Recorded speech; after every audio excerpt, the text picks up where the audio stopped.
My name is Maya. During one summer break, I had visited my friend's house. Her name is Mahi. She lives in Satara, a district in Maharashtra, India.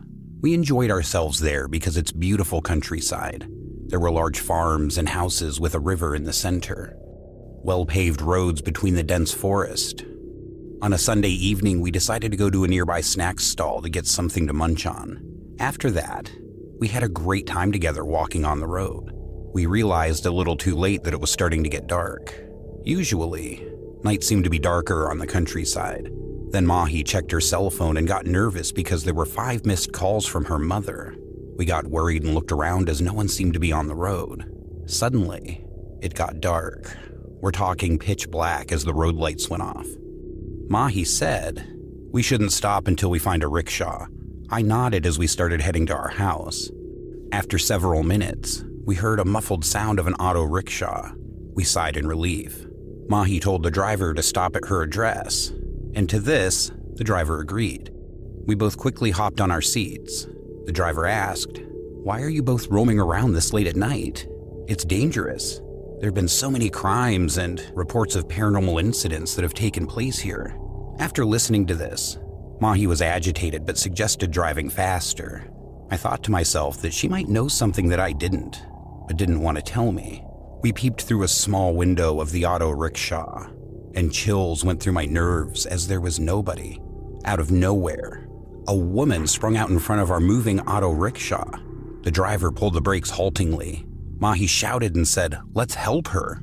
While saying this, Mahi was turning to get out of the rickshaw, but I grabbed her hand and said, "She isn't what she seemed." Quickly, the driver also changed his path and drove faster. Then Mahi looked outside, and seeing this, I also looked back. We were both petrified as the woman lying down was smiling creepily at us with blood dripping out of her mouth. With this, she disappeared as we moved forward. At last, we finally reached home. Our parents were waiting for us, and as they saw us, they ran to us and hugged us tightly. Following this, we both caught a fever and a headache, and we can't forget about the lady. The next morning, strange news spread in all of the neighborhoods of the dead body near the river, and unfortunately, the body belonged to the auto rickshaw driver who had dropped us off. I was so scared that the next day I came back home with my parents. Soon Mahi moved to my city, as related murderous and spooky cases shook the entire area, leaving the townsfolk in deep fear. Mahi and I are still together. I turned 25 today, and to this day, this incident makes our blood run cold. We can't help but imagine what might have happened if we had gotten out of the vehicle and helped that woman. I was born in a huge family, cousins from almost every country, so it would be hard for me to be an introvert. I was also the most misbehaved girl in our house. I did so many stupid things while growing up, and I never listened to my parents or anybody. One time I remember I was in my hometown with my family. I run into the farms every time I go there. This time was no different. Nightfall came and I did the same. My parents were about to scold me when I came back, but when they saw that worried and scared look on my face, they took me inside. I finally felt relieved when I entered the house. I was only 7, so I didn't know anyone well there. So I met up with this boy named Matthew. I loved spending time with Matthew. He was like a younger brother to me. When I told my grandma about him, she was shocked, and she asked me where he lived. I told her that he lived at the other side of the farm. We had this mosque on our side, and whenever he heard the call of prayer, he started to collapse and close his ears shut, which always made me wonder why he was like that. However, this night was the first time I'd ever met him. My summer vacation was ending, so we'd only planned to stay about a week. When I told him that I was leaving, he just got up and yelled at me. "Are you crazy? How can you leave me?" He just shouted at me, which made me worry about him. And then I asked what was wrong. He didn't calm down. He took a rock and he threw it at the window of an abandoned house. Then we both just saw a dark figure passing by. Mischievous me had the idea of going inside to check it out. And Matthew agreed because we both like an adventure. I actually thought it might calm him down a little. So we opened that huge, old gate and went inside. And let me tell you, it was a different atmosphere inside. I could feel something, like a weight. It was something really strange. I looked at Matthew and he seemed normal. I tried to ignore that feeling as we were standing in the entrance. We walked inside. I can remember everything like it was yesterday. Matthew had his hands in his pockets and he was whistling. He was perfectly fine. On the other hand, me, my fists were clenched and I was trying not to cry because I felt so weird. I took deep breaths and closed my eyes.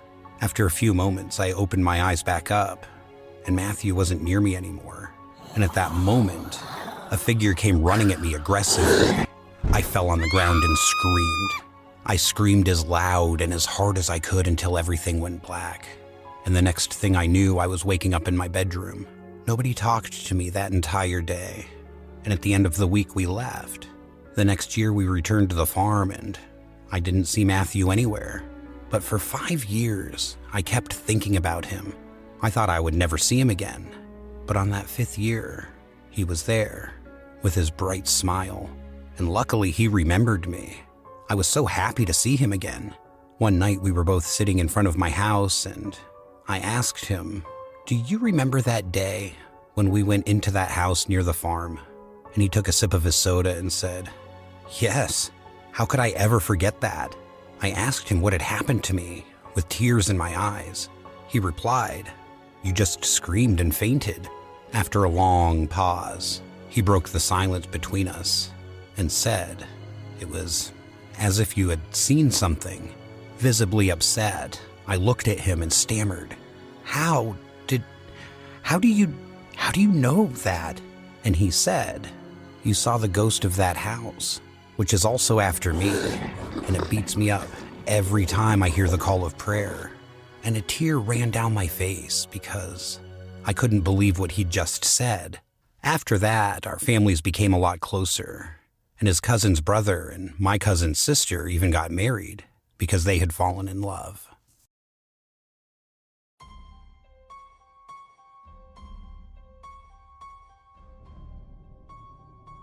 This happened around my last year of middle school. I joined a new school in 7th grade and had been bullied by kids in that school ever since I joined. Even the kids on my bus wouldn't leave me alone. Every day was the same. Hop on the bus, get bullied and taunted, get off at school, and get bullied. Back on the bus to get bullied again on the way home. One day, when I got on the bus, I was already in a bad mood because my mom had nagged me about something petty. I sat in my usual spot, which was one seat before the last seat on the left. I rested my head on the seat and decided to try taking a nap. Within a few minutes, the boys pulled my hair and started to poke me and stuff, which was something that they do every day, but it annoyed me more than usual this time. I shouted back and accidentally pushed them off a little harder than usual. "Shut up, freak. Do us all a favor and die," he shouted back. What surprised me is the teacher on our bus never said anything about it. In spite of that, a couple of girls joined in and started telling me how I'd never be good enough and I'd be a worthless human for the rest of my life. All the bullying, it got to me, but not as bad as it did that day. I started to twitch and my hands started to shake. I felt a rush, and definitely not the good kind. The kids laughed and passed it off as me being weird, and then all of a sudden, I blacked out.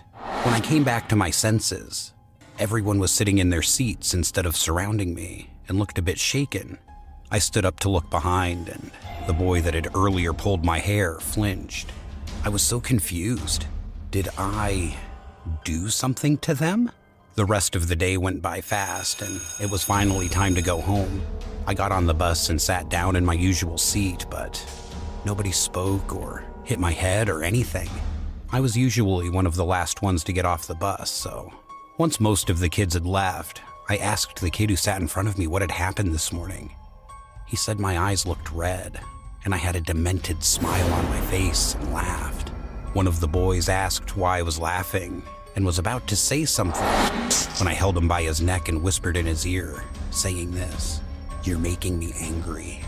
And if you make me angrier, I'll make sure I slit your throat and hide your body where no one will find it. Do you understand me? And if you anger me again, remember, you'll be seeing me very soon." All of this while I was choking him when somebody pushed me off and I passed out. Everyone was surprised because I'm actually quite vulnerable and was very careful. I haven't been angered like this ever since. I don't exactly know what happened that morning, but I'm guessing this is how my shadow persona decided to make an appearance. I just hope this never happens again.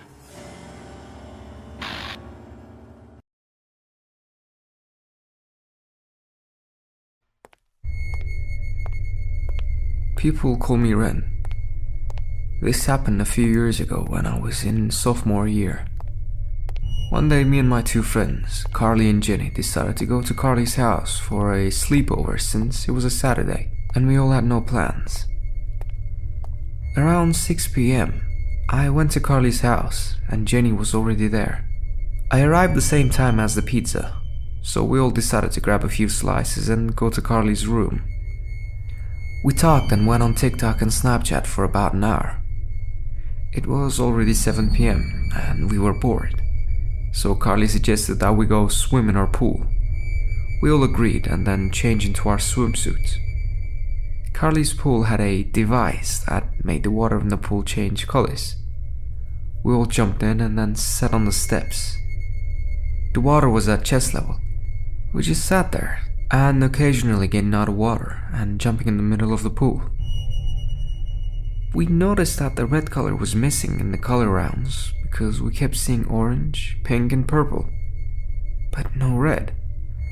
A few minutes later, when we pointed out the fact that there was no red, the colors randomly turned into red, and that's when I looked over the backyard fence. What I saw sent chills down my spine. There were two beady yellow eyes that made me feel like it was looking through my soul. Carly and Jenny didn't seem to notice the eyes because they were too busy freaking out about the freakish red color in the pool. We all decided that it was time we went inside. So we got out of the pool and grabbed our towels. We stood in the front of the backyard door, drying ourselves while talking. I told them about the yellow eyes I saw and how it scared me. They all laughed and told me to stop trying to scare them. I got annoyed because they were dismissing something that clearly bothered me, but I just brushed it off, so I didn't ruin the night. We went back inside and took turns taking a shower. Later that night, we were all in Carly's room, joking around while watching a movie. I needed to use the bathroom, so I excused myself and went out of the room. I was walking around trying to find a bathroom since I wasn't that familiar with the house yet. I reached a hallway that had an open window. I then for some reason looked outside. All I saw were the same yellow eyes staring back at me. I freaked out and ran back to Carly's room, but I decided not to tell them because I just knew they wouldn't believe me. Around 12 p.m. we decided to go to sleep. I closed my eyes and fell asleep, but I got a nightmare about those yellow eyes. I jerked awake. I was just curious on who owned them. I walked to the window where I saw the eyes, and you can guess what happened. The eyes were gone. I got a little scared, so I went back and decided to just sleep it off. I laid down on the blankets that we laid out.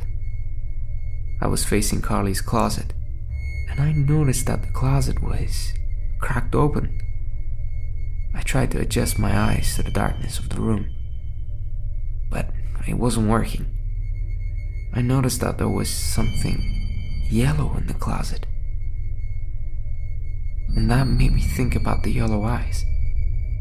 I got up quietly, so I didn't wake Carly and Jenny up. I opened the closet and a man with scruffy hair and dirty clothes jumped at me. I noticed he had bright yellow eyes, and I realized that it was him that I saw. I blacked out and woke up in the hospital. I was confused, so I asked Jenny, who was next to me, on what had happened. She told me that they woke up to me screaming while looking at the closet and saw me passing out on the floor. I told her that there was a man, but she just said that there was no one else there but me, Carly, and her. Apparently, I had a heart attack due to shock. To this day, I still don't know what happened and who or what attacked me.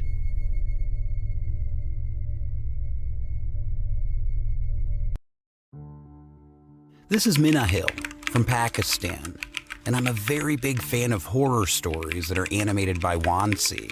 I want to share some stories from my side, and of course, it's a true story. It happened back when I was a high school student in Oman. At the time, my family was back in Pakistan, and my father and I lived in Oman.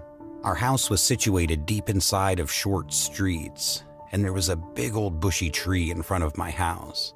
It was a 2-story house, and 2 families were residing on each floor. My father and I used to live on the ground floor. When I came back from college, I used to be alone at home until my father came back. I wasn't lonely though. I had 2 pet rabbits. One day, I came home from college and the entire house was messed up. Despite being tired, I knew I had to get it cleaned up. I probably got finished with that and the rest of my chores around 9 p.m. Being tired when I went in, I was extremely tired by this point, so I went to my room to rest and wait for my father to get home. I put my right arm over my eyes and tried to relax. It wasn't long before I felt something jump over my legs, and it felt like it was heavy. I'd left my rabbits to roam free in the lounge, and I figured it must have been one of them. However, slowly, the weight started coming up to my stomach and then up to my chest. It was the most horrible feeling. I opened my eyes and looked around, but there was nothing there. I again closed my eyes and laid straight, with just my eyes closed. Suddenly, I felt the weight on my arms, as if they were being pinned down by somebody's legs, and began to feel a pressure on my neck like I was being choked. I couldn't see anyone, but it was just like an entity was attacking me. I was in so much pain. I couldn't move or say anything, and tears were rolling down my eyes. Tears of fear and pain. Not knowing what else to do, I prayed to God, and I swear God answered. I heard the main door open and somebody stepped in. It was my father, and he was calling my name. While he was looking for me, he happened to come by my room and he entered. He saw me lying on the bed in the dark, and he turned on the light, and the sight of me had him almost as frightened as I was. My eyes were opened wide and red. I was drenched in sweat, even though the air conditioner was turned on. My body was shaking. The moment he turned on the light, all of the weight from my body was gone, and I was relieved. My father came to me and asked me what happened. I couldn't speak for a half an hour before I finally came back to my senses. I explained to my father what happened and that I thought I'd almost died. After that day, many strange things started to happen around the house. The bathroom faucets would turn on their own. Dishes in the kitchen would fall despite nobody being in the room. And my rabbits started reacting like they were being touched or played with by something. I would lose things and I'd find them out of nowhere. Then one day my rabbits stopped eating and they got sick. It was awful, as I had to be in that house by myself all day. After months of practically begging him, my father and I moved and never went back to that house again. After that, nothing like that has ever happened to me again. But I can honestly say, I have never been so scared. It was the worst experience of my entire life.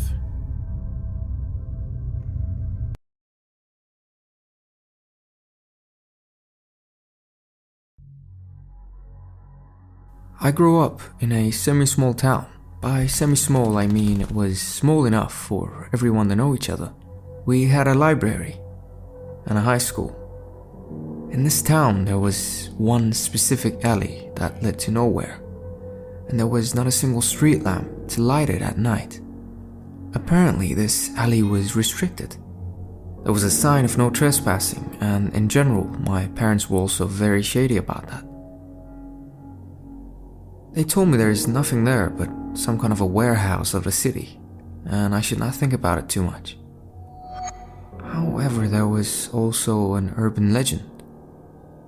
This was that kind of an urban legend that your brother tells you when you're young and naive, when it is so easy to scare you, but he still makes the effort to make it up as a horror story to keep you at night.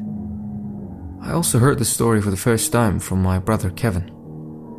As the story goes, the warehouse is not a warehouse at all, but is used to be some government medical building where human experiments were carried out. Later the public found it out and it was shut down, and we can't go near it because there's still expensive medical stuff there. But supposedly there is also this creature that walks the halls of the old building, and at night he comes out to eat. When Kevin told me this story, I was 8 or so. I remember asking him, "What does it eat?" At this point, I should tell you that at this time the whole community was looking for a lost kid, Mark, who was my classmate. Kevin said, "Well, people, of course. What do you think happened to Mark?" When he said that, I started crying so loud that our parents noticed and came upstairs. Mark was my friend, and I couldn't bear the thought that he was eaten by that thing. My parents were so mad at Kevin. I remember my dad even slapped him. Not because he made me cry, but because he dared to talk about the alley. It was not the last time I heard about the being in the alley. In fact, as time passed, it became kind of an inside joke between young people. Every time some family moved or we noticed someone missing from the class, we jokingly said, "Probably the being in the alley got him." Kids love that stuff. Adults, not so much. Even heard about a kid who was suspended after he joked about the being before the principal. When I became 12, talks about the being became subtle, because there were also talks about people vanishing, and it suddenly wasn't that funny. It was this older kid, Eric, a real bully. He always walked with these 3 henchmen of his, beating up kids, stealing their lunch money, that sort of stuff. He always got away with it because his dad was the police chief. They beat me up a lot too. Even stumped a cigarette on my arm once. The burn is still visible.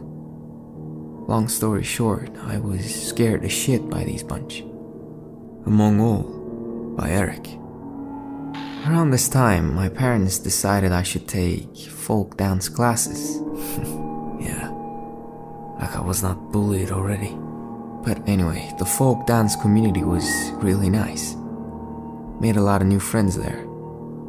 The problem was that the classes were late in the afternoon and lasted till the evening. But of course, my parents always picked me up as soon as possible. On one evening, my dad was supposed to pick me up, but he didn't. Later he told me he simply forgot, but I know he was out there drinking, so I decided to walk home alone. It was around 8 p.m., so it was already getting dark. The streetlights were on, so I didn't worry. As I turned the corner, I noticed a group of older boys was fooling around on the street. Of course, it was Eric and his gang. I tried to walk past them while keeping a distance if possible. Eric had a handcuff, probably from the chief, and he handcuffed one of his goons to a street lamp as a joke. I tried to be as invisible as I could, but just my luck, they noticed me. "Look who's here," said Eric. "Get him!" he screamed, and 2 boys ran towards me. I tried to fight them, but come on, I was outnumbered. Eric threw his cigarette on the ground and stepped on it. Then he released his friend, the one handcuffed to the lamp. They started to walk towards me, and Eric started to speak. "Well, I'm glad you came. You're in luck you can finally meet the 5th member of the team." They started laughing, then 2 boys grabbed and dragged me. "Where are you taking me?" I asked. "Patience," said Eric. We went past one street and the other, and finally, we've arrived at our destination. Yeah, it was that damned alley. As I mentioned before, there was no streetlights, but complete darkness. As we passed the no trespassing sign, I started rationalizing things. There's no way that story's true. It's an urban myth. It's made up. They just want to scare me. They're gonna beat me up and then leave me alone, I told myself. We reached the end of the alley. At this point, my eyes got used to the dark, so I could see most things. There was a pole on one side of the alley, and a door on the other. Then those jerks handcuffed me to the pole, so I couldn't run away. I told them this was not funny. Then Eric said, "Well, you're right. It's not. Not yet, anyways." As he said that, he took a key out of his pocket and then opened the door, then knocked twice on it. What happened next, I never forget. The boys, along with Eric, started running away while laughing uncontrollably. All I could see in the building was darkness. Then a form started to slowly emerge. It was quadrupedal. First I thought it was a large dog, but as it moved, it became much clearer.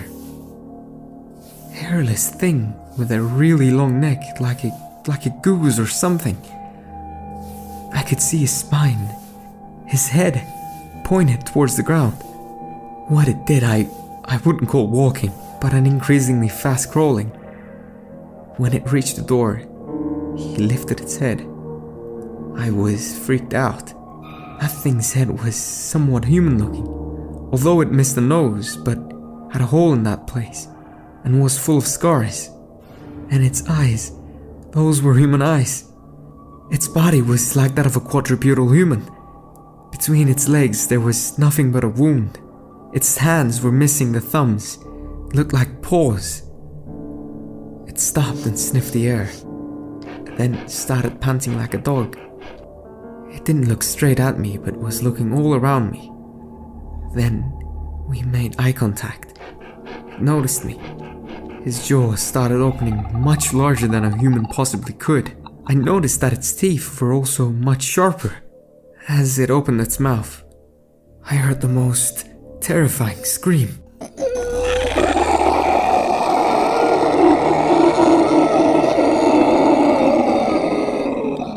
I started crying and moving all around. Then the thing ran towards me and bit my leg. With my other leg I managed to kick the beast, which annoyed him enough to let my feet go. As it would jump on me, I managed to pull the pole out of the ground and accidentally hit the creature with it. That animal must have noticed that I released myself, because it ran straight back to the building. I didn't think much and ran back home immediately. Didn't look back either. Years passed since then. I didn't tell anyone about what happened. The police chief had a fatal stroke a year ago, and suddenly Eric wasn't so untouchable. Heard he went straight to prison when he was caught beating up one of his goons. He deserves it. That guy is a psychopath. And that thing, I don't even want to think about it.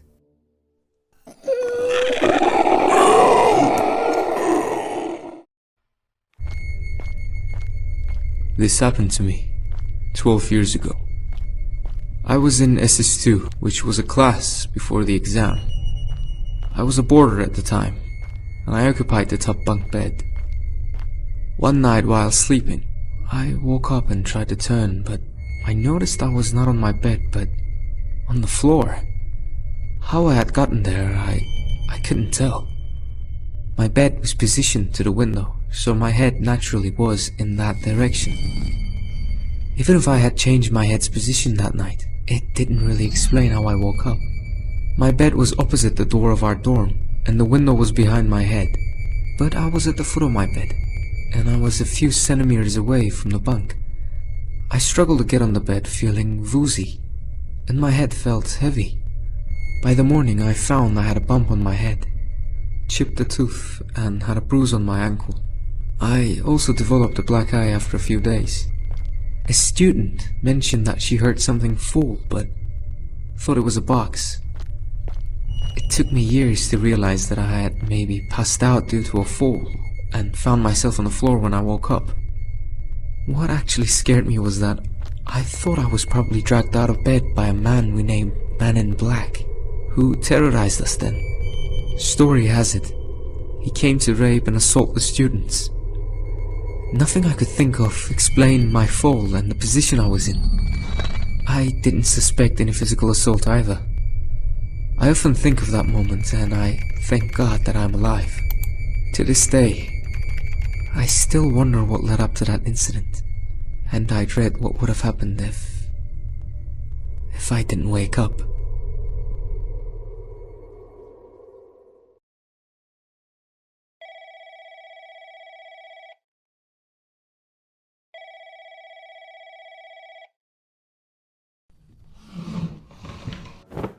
The story is about my mom's recent ex-husband. It happened recently, and it happened over the span of a couple of years. My mom still doesn't want to really admit how bad the situation really was, but she's probably still in a little bit of denial from it. She met this guy that I'll call Joe when I was 5 years old. We had just moved to Indiana, and she was still with my dad, but they had split up shortly after, and then her and Joe started dating. We moved to Florida to live with my grandparents for a few years, but they still kept talking. Fast forward a few years, and I'm now around 14. I also have a sister, and she's 6 years younger than me. She was also heavily affected by what happened, as she had to witness everything firsthand. Anyways, fast forward a few years, and Joe and my mom started seriously dating again, and they wanted to get married. I always got really bad vibes from him, and I tried telling my mom, but she didn't listen. Joe was a smoker, and my mom hated it. He also used to have a drinking problem, but my mom didn't really know just how bad it was until after they got married. I went to go live with my older sister for a few months, for reasons that I don't want to disclose, but my mom and Joe got married during those few months. When I went back to living with my mom, Joe was now living with us. We had a small 2-bedroom house, and me and my sister had to share a room, but my sister would still sleep in my mom's room because she was scared of the dark, so she was sleeping in the same room as Joe too. Now, I'm gonna go ahead and explain all the messy shit that happened. Joe started drinking again. He would be drunk all the time, and he would steal my mom's money for beer. My mom tried to send him to rehab a couple times, but it didn't work. When Joe finally got a job again after being fired from his last job, he would hide money and he wouldn't help my mom with the bills. They were married now, so it only made sense that they would both pay the bills and stuff. My mom and him would constantly fight about money, him drinking, him sneaking off to buy beer, him stealing, etc. It was pretty traumatic to hear them fight almost every night, and I felt really bad for my sister having to hear it too. Joe would hide his car keys to hide stuff in his car, and my mom once found weed in there. Joe once even stole money from my little sister for whatever he needed. He would also get the only most expensive gas for his car, so he needed hundreds of dollars every month from my mom for that. When he got fired from his first job, he had just sold his gun. And it's a good thing he did because he went to his boss, and my mom believes that he would have tried to kill her if he still had his gun. Anyways, my mom kicked him out several times but always brought him back, even though me and my sister always begged her not to. At one point he bribed us with Apple Watches, which didn't really make us hate him any less, by the way.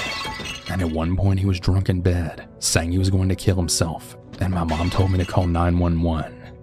My sister was in the room while everything happened. Joe had even cheated on my mom during one of the times she kicked him out. My mom finally kicked him out for good after a couple of years, and he went back to the woman he cheated with. That's when the phone calls, emails, texts, and even the threats all began. They would constantly call us and text us, blaming my mom for everything that happened and saying really terrible things about her and making up lies. He was always drunk whenever he would call. One time his new girlfriend, even threatened to cut my mom's throat. That was the final straw, and when we decided to call the cops, they couldn't really do anything about it though. The calls and the texts wouldn't stop. My mom kept getting emails up until a few months ago. I'm 17 years old now, and me and my sister are still really traumatized. It felt like my mom chose him over us, and I'm still really hurt over it. But I really just hope to never see Joe again.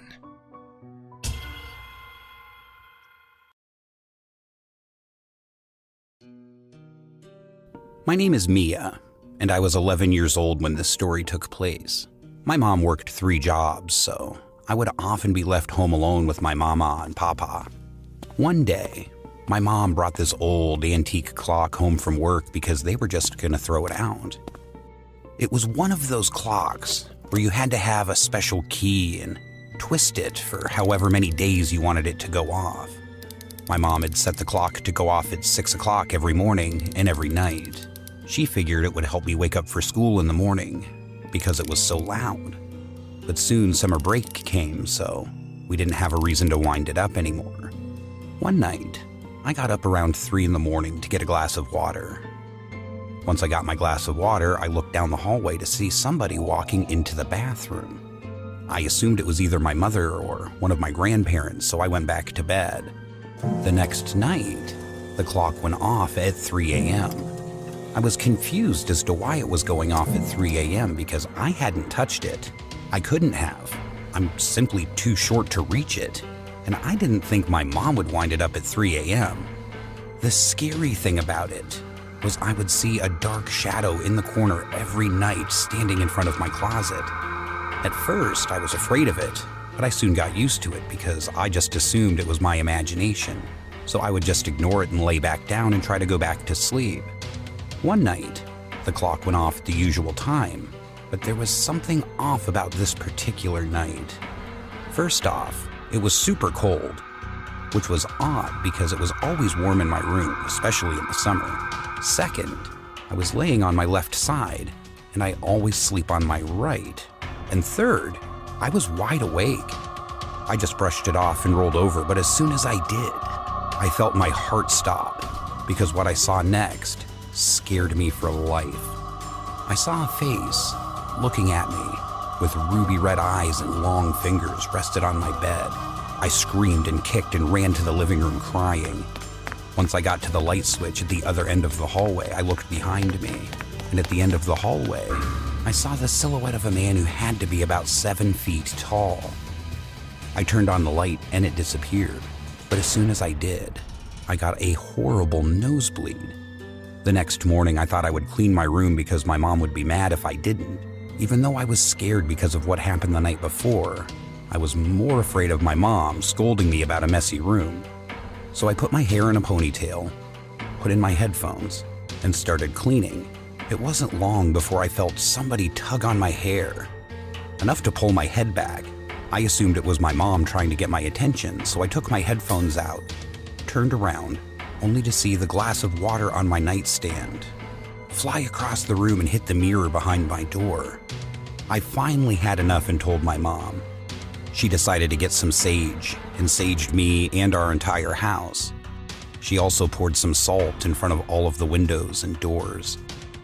The next morning, when my mom and I woke up, all of the windows and doors were open, along with the cabinets, and all the water running in both the kitchen and the bathroom sinks.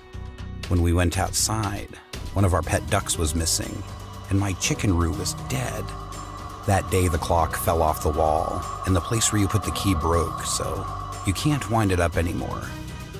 I'm now 16 years old, and I no longer live in that house, but every now and then I'll see the shadows.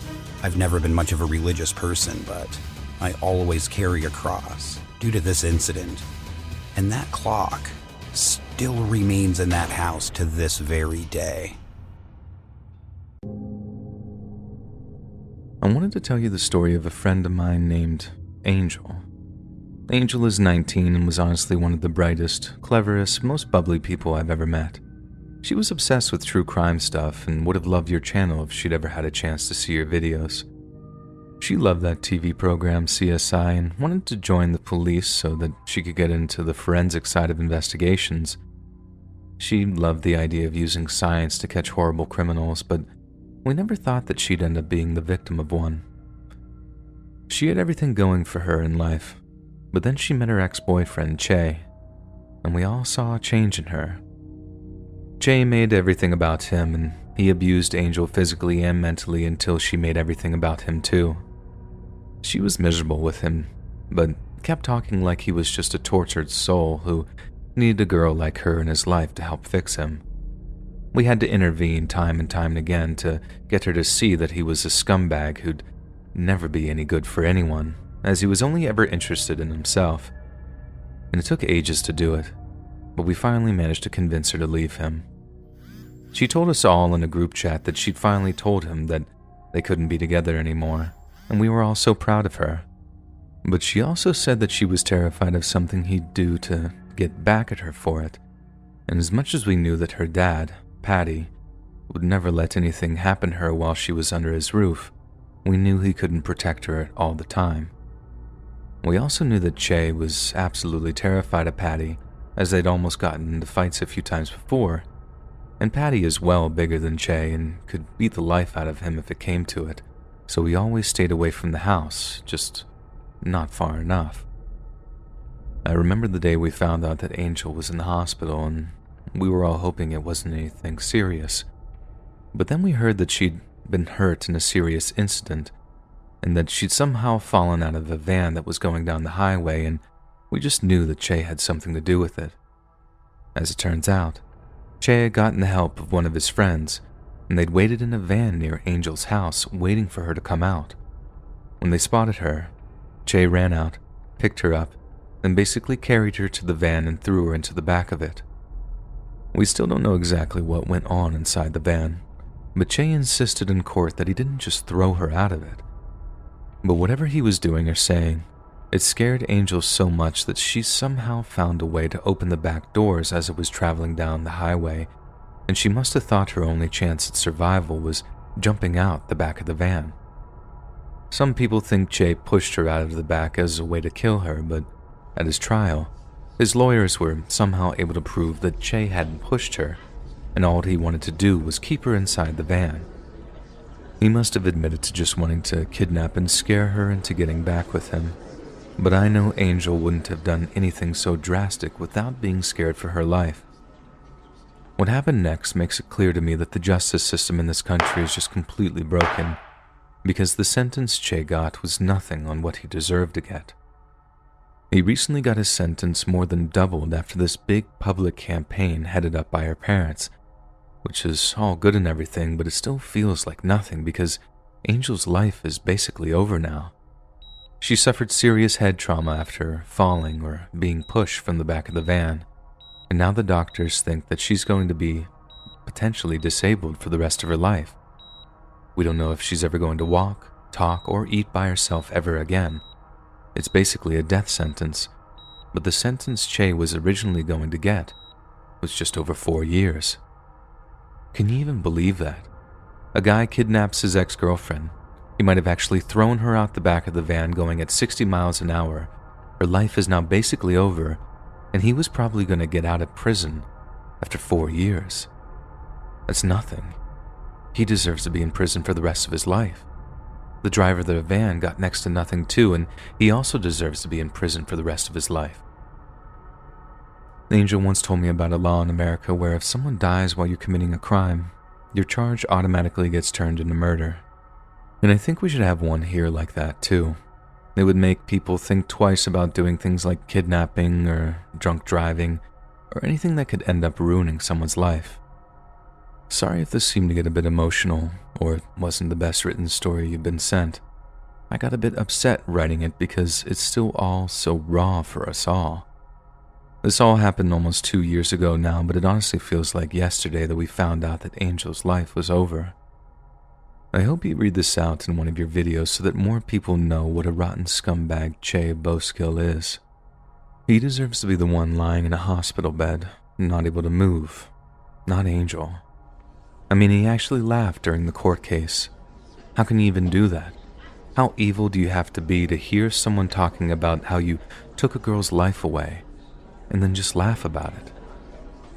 Please read this out so more people hear about Angel's story. People need to know that if a guy is a psycho, it's not up to them to fix him or help him, because they'll just end up as a victim. My name is Eddie, and I live in Texas. This happened when I was 16 years old. My mom and dad both are business people. One day they had to go to India for business reasons. They were to stay there for 5 days. I was so happy that I would be home alone. They told me to go with them, but I didn't. First day I was having so much fun. I called my friends, told them to stay with me for 5 days. They all came to my house, and we were having a great time. On the second day, one of my friends said, "Hey, we should play hide and seek." Our house have a big backyard, so we all agreed. I was the one who was supposed to find them first. I found everyone except one of my friends. He was 17 years old and he was very courageous, so he went to the darkest side. We all guessed that he probably went there, so we did too. But when we got closer, we saw a man with a big knife cutting him. We were all shocked.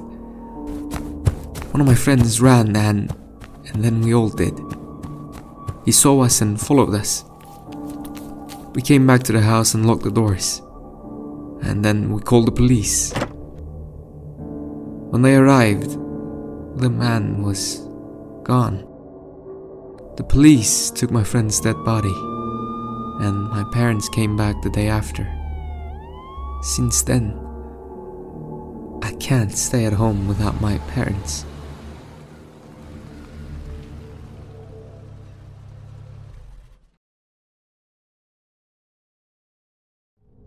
Back when I first moved away for college, my mom and dad bought me this beat-up old Toyota Matrix so I could drive home whenever I'd wanted.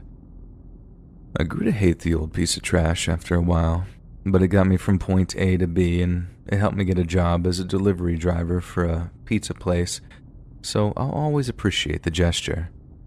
But then one night, when I was making a delivery, something happened that meant that from that night on, I never got into the driver's seat of it ever again.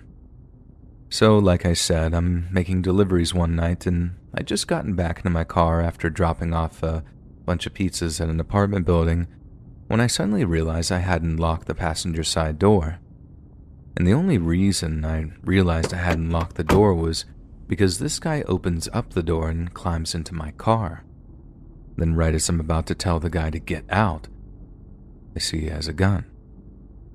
I'm too scared to even say anything, and he just points it right in my face and says all out of breath, "Drive." As I'm pulling into the street, literally trembling in my seat, I see these two cops sprinting out of an alley in my rear view, and that's when it hits me that they were probably chasing him, and they probably had enough time to call in my license plate. Turns out I was dead right about that, because the next thing I know, I see flashing lights in the rear view. I didn't even have to look over at the guy. I just see him raise the gun up, pointing it at me, and he says, "If you stop this car, I'll blow your head off."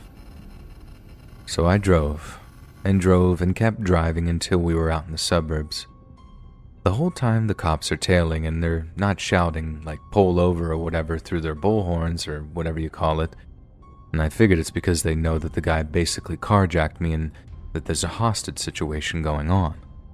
The whole time the guy's like, "Drive faster."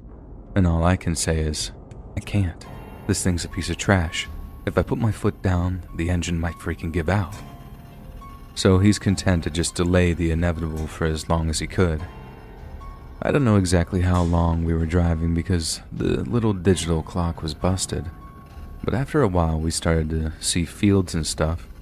Then my gas light starts blinking, and I tell the guy that if we don't at least try and stop for gas, that we were eventually just going to come to a rolling stop. He tells me to stop at the next gas station we see, so that's exactly what I do. But not before the guy uses his phone to call 911, telling the operator exactly what's going on, and to tell cops that if they come near the car while we're topping up our gas, he's gonna kill the hostage, i.e., me. We eventually pull into this gas station in the middle of nowhere, and I'm absolutely terrified. But I ask him if he wants me to get out to top off the tank. He looks around and sees it's one of those pumps that stays locked unless you pay first, so he says no. But he has to think of something out before he lets me get out of the car. The cops are keeping a safe distance while this is going on, as they obviously thought the guy was straight up ready to kill me. And I'd be lying if I said I didn't think that too. The whole time they're shouting over their mics like, "Let the hostage go, we can work something out, and no one has to die over this, Malcolm. Just surrender, and we'll get you help." He's stalling the whole time, pointing the gun to my head every so often to warn the cops off, and I swear that every time he did it, I thought he was going to pull the trigger and just end it. But looking back, if he did that, the cops would have just swarmed the car and shot him, or at least I think they would have anyway. Then there came a point where I could see that he was trying to work out how to get out of the mess he'd gotten himself into. He knew he couldn't get out of the car to get the clerk to unlock the pumps, as they'd ran for cover as soon as they saw that it was a dangerous situation, and there was no way for him to get their attention. Then he seemed convinced that if I got out of the car, I'd run off to the cops, like, right away, which, to be fair, was my number one escape plan at the time. He asked me how far we'd go if we just took off with the gas I had in the tank, and I told him about a mile or two, not far at all. And he lets out this real deep sigh, like a balloon deflating or something, which I suppose was exactly what was happening. He was all out of ideas. He knew this was the end of it, and right then, I realized that was the point that he was at his most dangerous. I was pretty much convinced that I was going to die by that point, having gotten it into my head that the guy was going to just go out in a blaze of glory by shooting me and then unloading the rest of his ammo onto the cops. And then when I heard him say himself, "Screw it," and he did something to the gun, like cock it or take the safety off, I thought to myself, this is it. This is how my life ends, in a trashy car with some loser maniac. I shut my eyes, felt my hands gripping the steering wheel so hard I could feel it shaking. And then bang. Only a second later, instead of feeling, well, nothing, I found I could open my eyes. But the first thing I saw when I opened them was a few specks of blood on the dash near the passenger's side. Then when I turned, I instantly started dry heaving, because the guy had obviously put the gun in his mouth and pulled the trigger, because there was a ton of blood and chunks of brain matter all over the ceiling of my car. I opened up the door and was puking with my hands raised above my head while I heard the cops shouting, "Get down on the ground." I had to lie in my own puke, man. Just lie there while they ran over with their guns on me just in case I was somehow in on it. It sounds crazy, but I really didn't mind. Knowing it was all over, that I was safe, well, relatively anyway, it was all gravy by that point. Like, I don't even think I can really describe that kind of relief in actual words. I literally felt high off of it. You see and hear about people crying in the aftermath of stuff like that, and I guess that's just how they deal with the emotion. But to me, it kind of felt like I'd won something. Like I beat the carjacker by surviving or whatever. Anyway, I better sign off before this starts sounding too abstract, but I can definitely say I wouldn't wish that kind of experience on anyone, ever.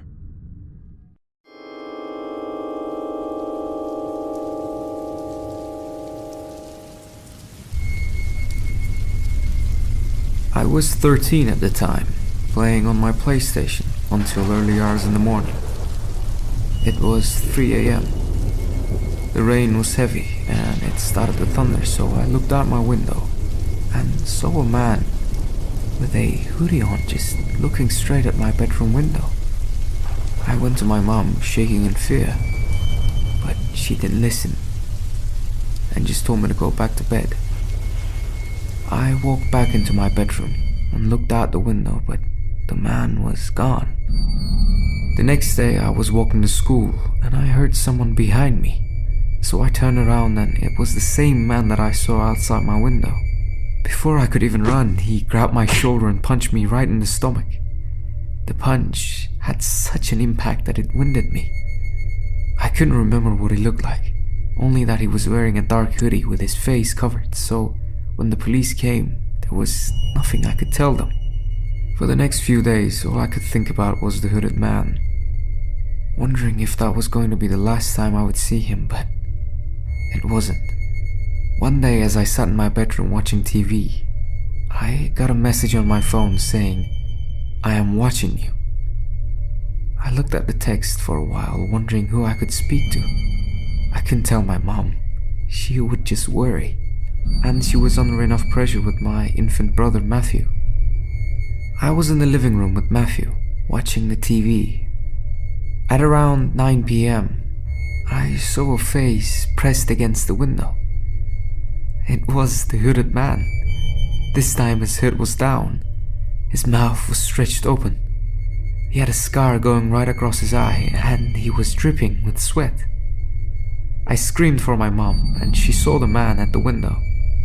She immediately went to lock the door, but she was too late. He grabbed my mom by the throat and lifted her against the wall by her neck until she was unconscious. While he was choking my mom, it gave me enough time to hide Matthew. I ran to the kitchen and grabbed the knife. I confronted the man with the knife in my hand, thinking he was gonna run away, but instead he just laughed and quickly grabbed the knife from my hand.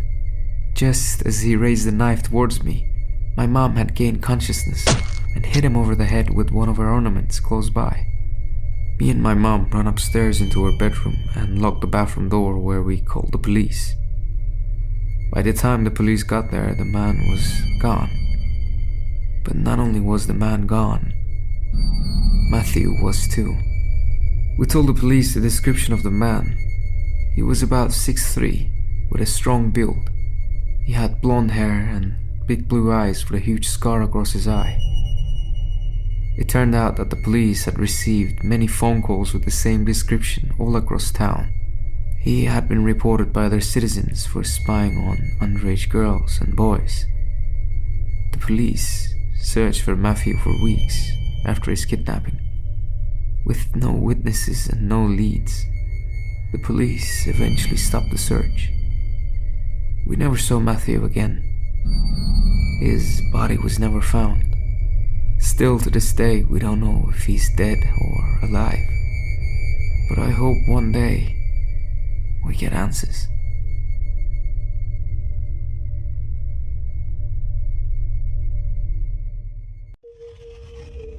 For my first job, I worked as a delivery driver and dishwasher at a mom and pop's pizza shop.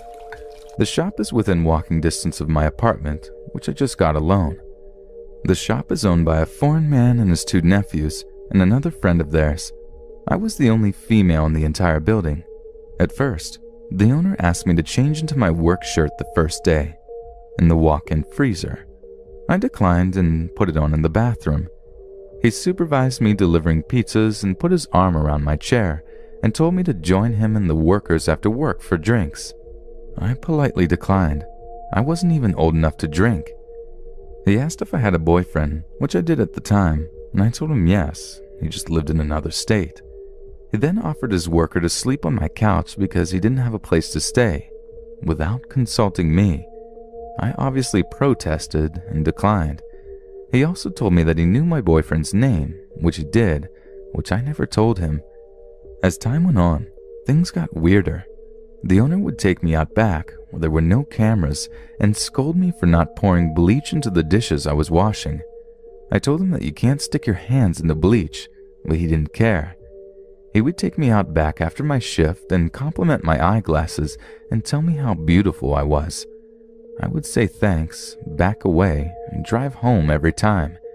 He came up behind me as I was washing dishes and blew on the back of my neck, and then proceeded to tell me that, since I live alone, didn't inform him of this, that I should be careful. He then stated that he knew the exact layout of the apartment because his friend lives there. I told him I had a male roommate. I didn't, and he chuckles and told me I did not, and that he was going to break into my apartment. I was stunned and had 4 deliveries waiting for me to drop them off. On the way out the door, his nephew muttered something about me being a girl. I threw the pizza bags into the car and promptly pulled over, had a panic attack and dropped all 5 pizzas and whatever else I was delivering at the first house and didn't give a shit. I went home to my apartment, called my mom, and sat in the kitchen with a hammer for safety. Someone was knocking on my front door, but I didn't look to see who. I already had a feeling. Then, the pizza shop called me repeatedly. I left my eyeglasses in the shop and had their pizza bags. My dad went into the store, took the pizza bags back, and threatened the owner, saying he has no problem going back to jail. My dad brought back my glasses. Months later, I ran into the nephew at my college campus, and he proceeded to make unending, uncomfortable eye contact until we passed each other. After the incidents, I got a huge 100-pound American bulldog that kept me safe until the day she died. The pizza shop is still open for business, and I'm still living in my apartment. Needless to say, I don't order pizza from that shop anymore.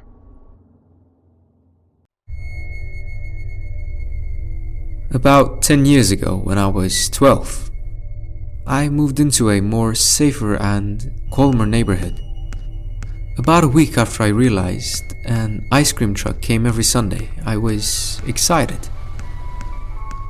My mom didn't assist me since I was old enough to do it on my own. When I previously lived at my old house, my favorite ice cream flavor was cherry chocolate chip, hence I've been eating that flavor since I was 3. I never really changed that flavor when ordering, but it was okay. After about 5 months, I started to realize that my favorite ice cream flavor was starting to taste as if there was something weird in it, but I didn't mind it. One day my mom asked to taste my ice cream and I agreed and gave it to her. She tasted it and had a concerned look on her face. Over time, I obviously got bored of that flavor, so I wanted to get other flavored ice creams. Around the time of all of this, I started to feel sick and tired. I blamed it on my lack of sleep. Anyways, I went to order chocolate ice cream. The man selling the ice creams were getting pissed at me, telling me if I was sure that I don't want any cherry ice cream. I started to get suspicious. I talked to my mom about it, and she said that she would look into it, since she was a nurse who had knowledge and links. So I bought the cherry chocolate flavor again and gave it to my mom so that she could test on it, and she did. When she came back, we found out that he was actually drugging me, causing me to feel sick, so we reported him, but he was not caught. I can't help thinking what would have happened if I didn't give my mom the ice cream to taste.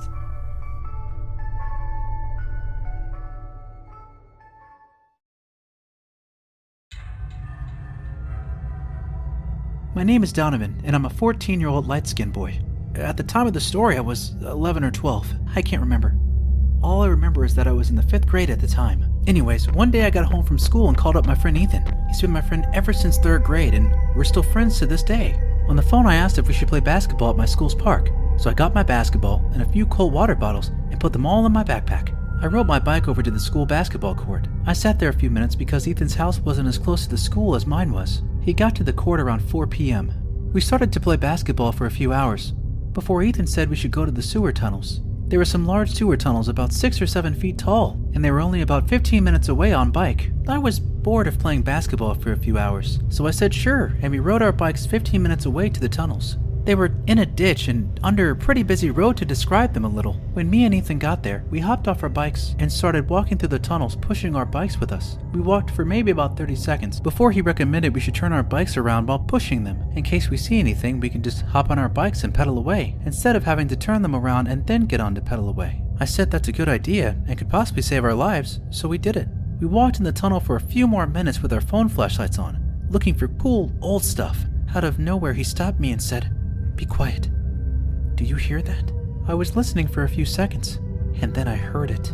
I heard loud breathing and a giggling going through the tunnel. He whispered with a worried look that we should get out of here. I was scared as hell. I obviously agreed. We got on our bikes and started pedaling as fast as we could to get out of there. As we were riding through the tunnel, the breathing and giggling turned into this very loud and psychopathic screaming and laughter. We also heard someone chasing us. After a few seconds, there were some loud footsteps following us. We pedaled for our lives for one more minute to the end of the tunnel. When we got to the end of the tunnel, it was completely dark outside, but at the tunnel entrance, there was a light right above it. I looked back after 30 seconds of pedaling. What I saw almost made me fall off my bike and pass out. There were 6 men, all dressed in suits, and they were all wearing terrifying white masks. Each one of them had a machete with blood all over it. I also noticed that their masks and suits had blood smeared all over them. I saw all that and screamed, and they started chasing us. We were still pedaling away, desperately trying to get to my house. We got to my house after 10 minutes. We hid our bikes in my garage, because if they saw the house with the same bikes we rode away in, they would know it was us. Earl and I burst into the house where my parents were watching TV. We told our parents what we saw, and they called the police. Ethan and I told the cops where we saw the men, and they drove over there. When the policemen entered the tunnel, 2 of the men charged at them with machetes, and the police ended up having to kill those 2 men. I don't feel bad. The other 4 men were found in a room in one of the tunnels. In the room, they found the 4 men, but in that room there were around 20 dead bodies, and 4 kids still alive, with tape around their mouths. The police arrested the men and freed the kids, and thankfully, the kids were all right. The 4 men got sentenced to death and were thankfully executed about a year ago. This is a haunting memory, and I am very thankful that Ethan said we should turn our bikes around, because if we didn't and we were too slow, we could have ended up like those 20 unlucky people before us.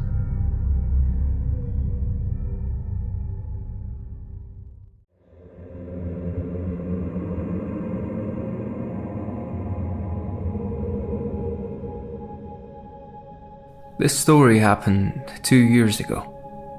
I am known at my school because of my dancing skills. I love dancing, especially hip-hop.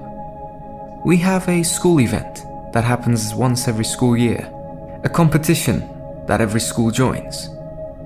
It has sports, academics, and dance competition. My dance teacher recruited me and 14 other students for the modern dance competition. We practiced for 3 months, and the competition was only 4 days away. So our dance teacher told us that the next day we will practice until 9 p.m. and sleep in the 5th grade classroom. I was excited because it was my first time sleeping over at our school with my friends. Our dance teacher asked our parents if it's okay if we sleep over at the school, and they all agreed. The next day was 6 p.m. We started practicing and it was very tiring. 30 minutes later, the coach told us to take a 5-minute break. I was talking to my friend Kate while having a break. We were talking about boys. She was full of joy and kept bragging about her crush, and then suddenly she just fainted. At first, I thought she was just playing. I told her that the coach was waiting for us, since I heard him call our names. As I got up, she didn't move, and I noticed that her lips were pale. I panicked and told her to wake up. Our friends saw what happened, and Kate ended up going back home because she felt tired and sick. I was a bit sad because she was my closest friend in the group. Anyways, it was 9 p.m. and we immediately prepared our beds. We were fast asleep until I woke by the sound of a ball bouncing. It was coming from the gym. The gym was near to the classroom we slept in. I checked my phone and the time was 1 a.m. I wanted to check who it was in the gym, so I tried to wake up one of my friends, but she didn't because all of us were really tired. So I went to the gym by myself. When I entered the gym, I saw a boy playing basketball. I can only see his back. I was still able to see even though it was a little dark. He was tall, his skin was pale, his hair was long. I can tell that he looked very cool and charming, even though I couldn't properly see him. Then he noticed me. "Did I woke you up?" he asked coldly. After he said that, I could see his face, so I answered him. "Who are you? I haven't seen you before." He stopped playing and faced me. "I'm the captain of our basketball team. You don't know me?" I was confused. I know almost everyone in this school, especially the basketball players, since I am very interested in basketball. "You're joking." After I said that, he just rolled his eyes and continued playing. I was about to leave the gym, but I turned my head to see his face again, but then he was not there anymore. All I saw was the ball bouncing until it lost its bounce. Where did he go? I just shrugged it off and went back to the others and slept. In the morning, we were eating breakfast at the canteen and I told everyone what happened last night. Some of them believed and some just laughed. And I noticed that one of the school staff overheard my story. After eating breakfast, we were about to leave the school canteen, but the school staff stopped me. He asked, "Did you see George last night?" And I said, yeah. Was his name George? Do you know him? Then the staff was quiet for like 10 seconds and said, "The boy you saw died years ago." I was completely shocked. The staff told me the story. He said that George was a basketball player and he studied here in the school in 1995. Many loved him and admired his looks. There was once a basketball tournament and their team lost because of him. After the tournament, everyone in the school were making fun of him, and he also got kicked out of the team. He and his girlfriend broke up right after as well. After that, he committed suicide. He hung himself to the basketball ring. The staff can also see George sometimes.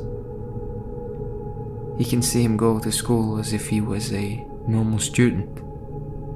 After hearing that story, I realized when I was talking to him last night, he was wearing an old-fashioned jersey. I was so scared. How on earth could I see someone who died years ago? Since then, I always pray.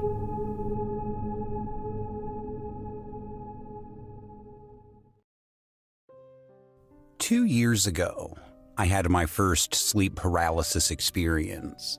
I'm the kind of girl who enjoys horror and spooky things. Although I knew it's all in my mind, the fear at that moment was so intense and so real. I kind of enjoyed it.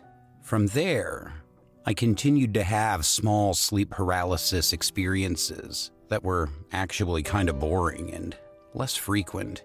It all just kind of became normal to me. But last year, around the month of November, my dad and my brother had some kind of argument going on in which my brother was speaking very poorly about my dad, and it actually hurt my dad's feelings quite a bit.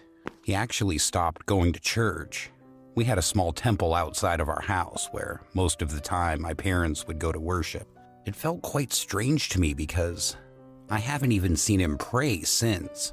But regardless, I figured it was just a personal situation and I shrugged it off. Even so, I don't know why, but I felt as if my surroundings were starting to become negative. And something, and I couldn't put my finger on it, but something was getting me scared. I started having nightmares, like I was being chased by some evil, headless, skinny entities, burning everything they touched like hellfire, torturing people. Not only this, but I also witnessed some strange sounds coming from my cupboard, like scratching and quiet bangs. I shared these experiences with my twin sister, and she really didn't believe me at first, but she did tell me that she was also feeling a negative energy in the house, something she couldn't explain. It wasn't long before school reopened from summer vacation, and we were too consumed with schoolwork to think about what was going on in our home. And interestingly, once we became distracted, we stopped noticing the activity in our house. But last night was different. It was terrifying and something that I can't ignore. I was completing my practical files and started getting tired. It was almost 2:30 in the morning, so I decided it was time to go to bed. While I was laying down, I was just watching my ceiling, but it looked darker than usual. I opened my curtains to allow some of the streetlights to enter my room, but nothing seemed to be working. As tired as I was, I decided just to ignore this and fell asleep, cuddling my blanket over top of me. You know what I mean, laying on my back on the bed, facing up, my hands over the blanket like I'm hugging it. And my hands were kind of touching my opposite shoulders, with the blanket between my body and my arms. But as I drifted off, it kind of felt like my body was floating in the air, like I was hanging from my ceiling. It wasn't a bad feeling, I kind of liked it. But then I realized that my body was getting stiff, like I was being paralyzed. And it felt like an energy above me was taking something from me, like attracting me upwards. My torso, mainly in my chest, started expanding towards the ceiling, and it was becoming hard to breathe.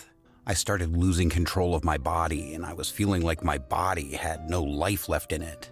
My soul was leaving. I started to suffocate. My body was pulsing really badly, and I could literally feel every single pulse in my teeth, my neck, my head, my arms, my legs. I can feel, but I can't move. I started to get pains in my chest. I got so scared that I started trying to wake my body up, and luckily, I started to get some control back. I was able to open my mouth, and when I did, I literally gasped for air like somebody that was drowning in water. And as soon as I got my breathing under control, I opened my eyes wide and scanned the entire room, and I could not believe what I saw. There was a dark, disfigured shadow watching me with its bright white eyes, and when I looked at it closely, it just walked out my bedroom door. I was so scared. I couldn't sleep yesterday, and I ended up playing some prayers on my phone, and I never do that. I couldn't believe what I saw. I told my dad about the incident and about all of the things that I was experiencing from before, and he said with a very serious and worried look on his face, "You don't have to worry about it anymore. I will always protect you." And then he said one more thing, quote, "I forgive him." And I think he was talking about my brother.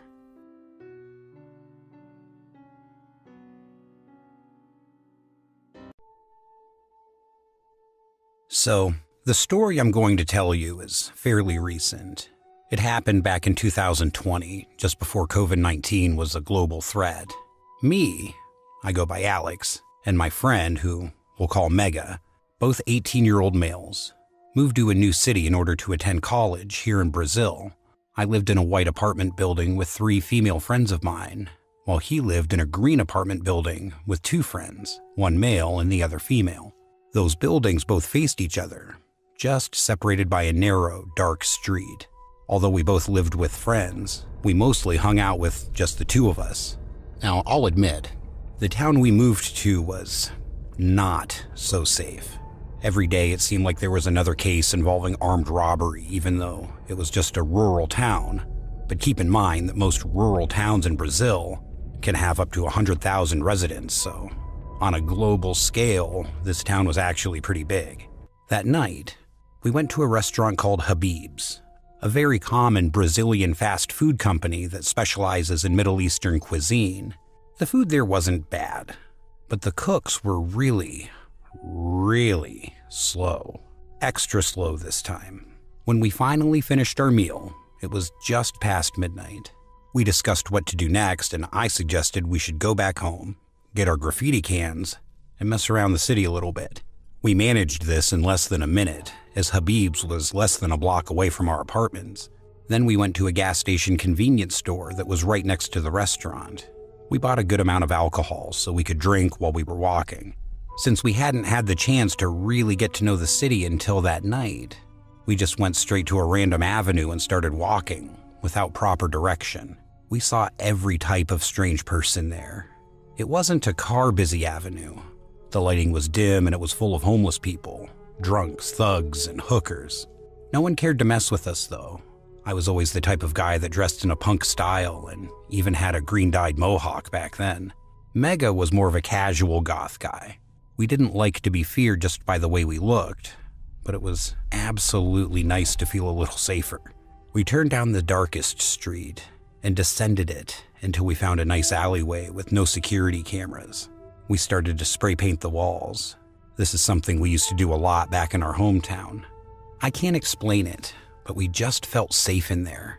It might have had something to do with the fact that we were really drunk. It was then it started raining. Not just regular rain now. We'd found ourselves in a summer thunderstorm.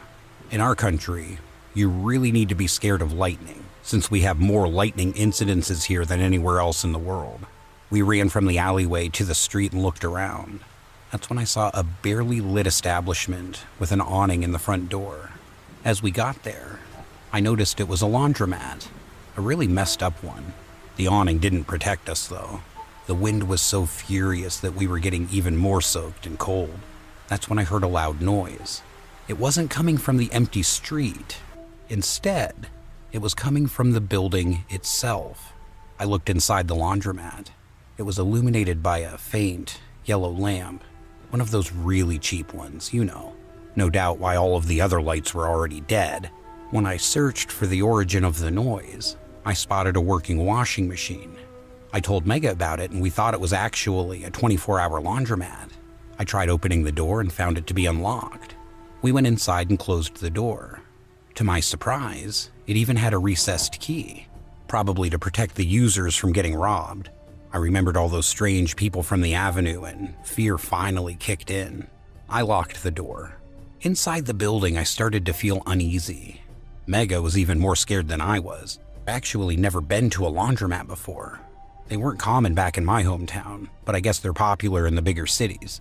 This specific laundromat, though, was far from pleasant. It reeked like damp, dirty clothing. The only dim light in the place flickered from time to time. But the thing that upset me the most was the washing machine. It was so much noisier from inside. I mean, come on, I could hear it outside on top of the thunderstorm. It sounded like somebody was washing stones. Mega then started looking at me and he whispered, "If this is a 24-hour laundromat and there's a washing machine running, then where is the person that's using it?" I froze. There was definitely something wrong here. I thought maybe the person could have gone for a walk or was using the bathrooms. But when I searched around looking for a door that could lead to a possible bathroom, what I saw was something way creepier than you can even imagine. 2 guys were watching us from the darkness. One of them had wide eyes and a grim smile on his face. The other had his head down and was giggling. The one with open eyes was the first to make a move. He was coming right towards me when all of a sudden he stops and says, "I wasn't expecting any visitors today. Boss will not be pleased if we let them escape alive," he said while trying to reach for me. With some quick thinking, Mega sprayed some spray paint right into his eyes. The guy immediately backed off and started desperately trying to remove the paint from his eyes. That's when the other guy grabbed Mega's arm. All I could do was watch at that moment, too scared to do anything. Then I remembered about the stiletto I carry with me everywhere. I grabbed it, pulled the blade out, and stabbed him 2 times in his side. He started to agonize in pain, and as soon as Mega got released, he unlocked the door and we ran away, not ever looking back. The storm had turned into a calm rain when we reached our street. I invited Mega to my apartment and he agreed. We thought it'd be better if we stayed awake together, and my roommates were probably sleeping by that time since they had classes in the morning. When we entered my home, however, the 3 girls were still awake and they looked really concerned. I asked them what was wrong and they told us. We wanted to stay up late tonight, so we went for a short walk. We came back and were in front of the garage talking together. It started to rain, so we entered the building, shut the door, and were climbing the stairs when one of us took a peek at the street through the small window.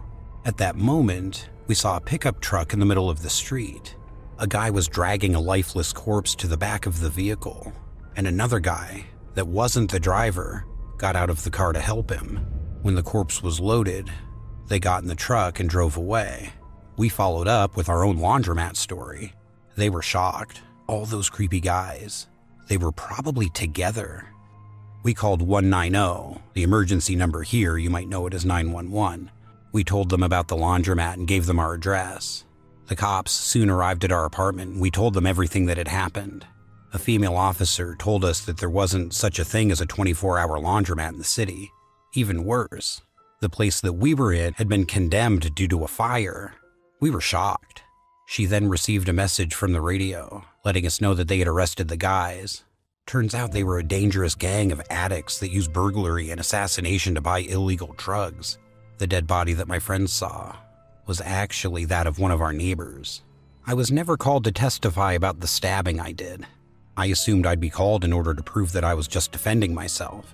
I'm thinking the cops covered this up for me since we helped them catch the guys. I have no idea what would have happened to Meg and I if the other guys had showed up. I don't know what would have happened if the girls stayed outside. And I don't even want to think about what was inside that washing machine. But we've learned our lesson. Never let your guard down in a place you don't know.